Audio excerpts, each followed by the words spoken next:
Assalamualaikum warahmatullahi wabarakatuh. Perkenalkan, kami dari kelompok 2 akan mempresentasikan hasil kerja kelompok kami yang berjudul Interpersonal and Organizational Communication on Google.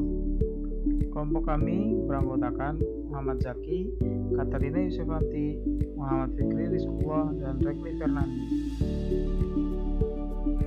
Pengertian komunikasi, transfer informasi dan pemahaman dari satu orang ke orang lain.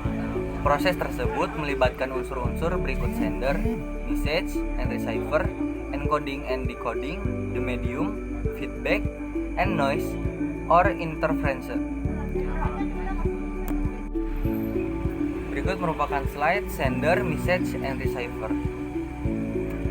Pengirim atau sender adalah individu, kelompok, atau organisasi yang memulai komunikasi yang dikenal dengan sebutan komunikator atau komunikator. Sender adalah orang yang ingin berbagi informasi. Kemudian, sebuah proses komunikasi dimulai dengan adanya pesan atau message yang akan disampaikan.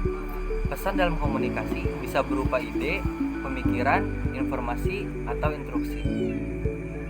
Pesan adalah setiap pemberitahuan, kata, atau komunikasi, baik lisan maupun tertulis, yang dikirimkan dari satu orang ke orang lain. Pesan bisa menjadi inti dari setiap proses komunikasi yang dijalani.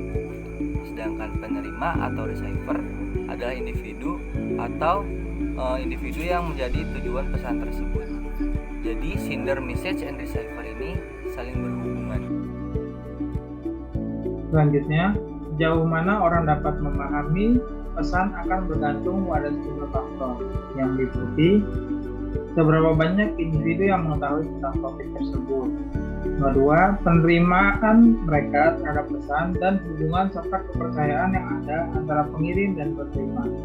Semua interpretasi oleh penerima dipengaruhi oleh pengalaman, sikap, pengetahuan, keterampilan, persepsi, dan budaya mereka.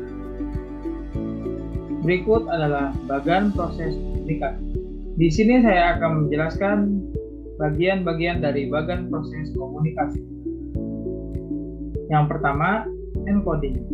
Encoding adalah menerjemahkan pesan ke dalam simbol atau bahasa yang dapat dimengerti. Simbol dapat mengambil berbagai bentuk, seperti bahasa, kata, atau gerak tubuh. Simbol ini digunakan untuk menyampaikan ide menjadi pesan yang dapat dipahami oleh orang lain. Selanjutnya, decoding. Decoding adalah menafsirkan dan mencoba memahami pesan. Decoding dilakukan oleh penerima. Penerima mulai menafsirkan simbol yang dikirim oleh pengirim, menerjemahkan pesan ke dalam rangkaian pengalaman mereka sendiri untuk membuat simbol itu bermakna. Komunikasi yang berhasil terjadi ketika penerima menafsirkan pesan pengirim dengan benar. Selanjutnya yaitu medium. Medium atau saluran atau bisa disebut dalam media adalah sarana yang digunakan untuk menyampaikan pesan. Sebagian besar saluran berupa lisan atau tulisan.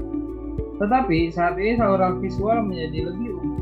Seiring berkembangnya dengan teknologi, saluran yang didahului pesan seperti mengetik teks atau email, menulis catatan dengan tangan, atau berkomunikasi dengan secara langsung atau melalui telepon atau konferensi video. Response and feedback. Response and feedback adalah setelah menerima pesan, penerima menanggapi dengan cara tertentu dan memberi sinyal tanggapan itu kepada pengirim sinyal. Respon tersebut dapat berupa komentar lisan, pesan tertulis, senyuman, atau tindakan lainnya. Selanjutnya adalah noise. Noise adalah setiap gangguan dan hambatan yang mengganggu transmisi pesan. Noise dapat terjadi di media, di encoding atau di decoding.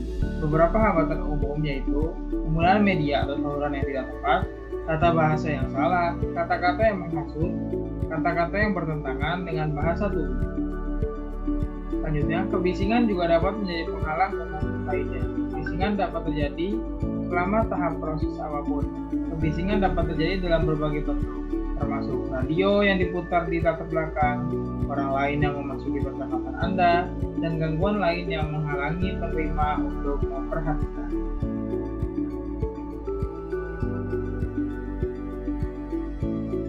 Sebagai seorang manajer yang baik, seseorang harus menjadi komunikator yang menyesuaikan komunikasi pada ranah, media, dan waktu yang tepat, komunikator yang efektif dan efisien, dapat mengomunikasikan pesan yang akurat dalam waktu singkat, serta komunikator yang efektif dengan pesan yang mudah dipahami.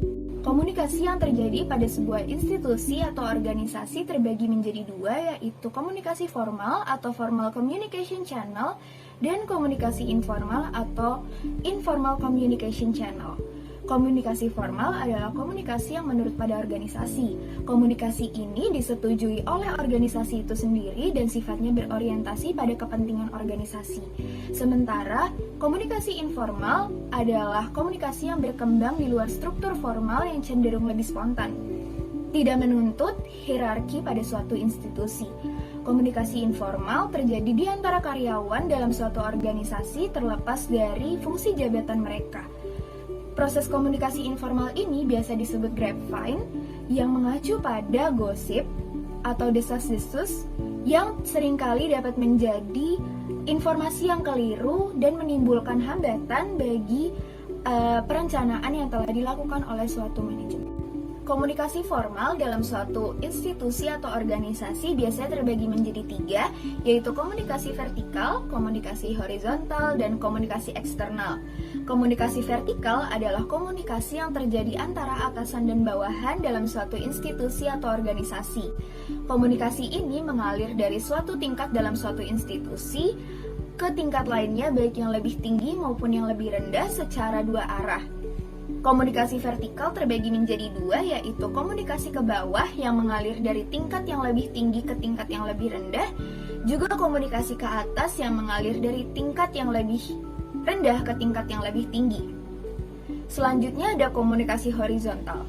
Komunikasi horizontal merupakan bentuk komunikasi yang mendatar di mana terjadi pertukaran pesan yang dilakukan oleh pihak dengan kedudukan, posisi, jabatan maupun eselon yang sama dalam suatu institusi. Tujuan utama dari komunikasi horizontal adalah terjadinya koordinasi yang efisien dan efektif.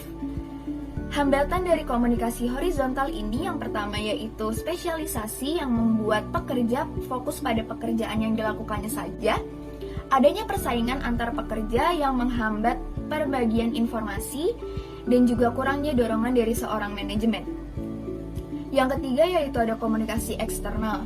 Komunikasi eksternal merupakan komunikasi yang mengalir antara orang dalam atau orang luar organisasi. Komunikasi eksternal berlangsung antara pemimpin atau perwakilannya kepada publik sasaran yang meliputi masyarakat sekitar, instansi pemerintah, konsumen atau pelanggan, dan juga media massa. Selanjutnya ada studi kasus untuk perusahaan Google. Google merupakan organisasi yang sangat terbuka dan menghargai pendapat serta pandangan dari setiap karyawannya. Google tidak hanya menganggap karyawannya sebagai pekerja saja, namun juga sebagai wadah pemikir untuk ide-ide baru. Dan juga Google memiliki misi yaitu mengorganisir informasi yang dapat diakses secara universal. Untuk komunikasi di Google terdapat 4 komunikasi. Yang pertama ada komunikasi ke atas, yaitu setiap karyawan Google dapat berbicara langsung kepada bos utama. Selain itu, karyawan bebas menyuarakan pendapatnya atau membantu menciptakan ide-ide baru. Google sedang mencoba untuk menghilangkan semua top-downers dari pengambilan keputusan. Pendiri dan eksekutif puncak Google membuat diri mereka tersedia secara langsung seminggu sekali untuk berinteraksi dengan karyawan di Google HQ. Yang kedua ada komunikasi ke bawah. Karyawan Google di sini bekerja 24/7, bahkan ketika di rumah. Mereka menerima email terkait pekerjaan dari atasan. Bahkan tak jarang mereka melakukan video conference untuk membahas pekerjaan tersebut. Google tidak menggunakan kertas, melainkan mereka menggunakan email dan teks. Yang ketiga ada komunikasi diagonal, yaitu komunikasi diagonal terjadi melalui jaringan yang sama seperti komunikasi atas dan bawah.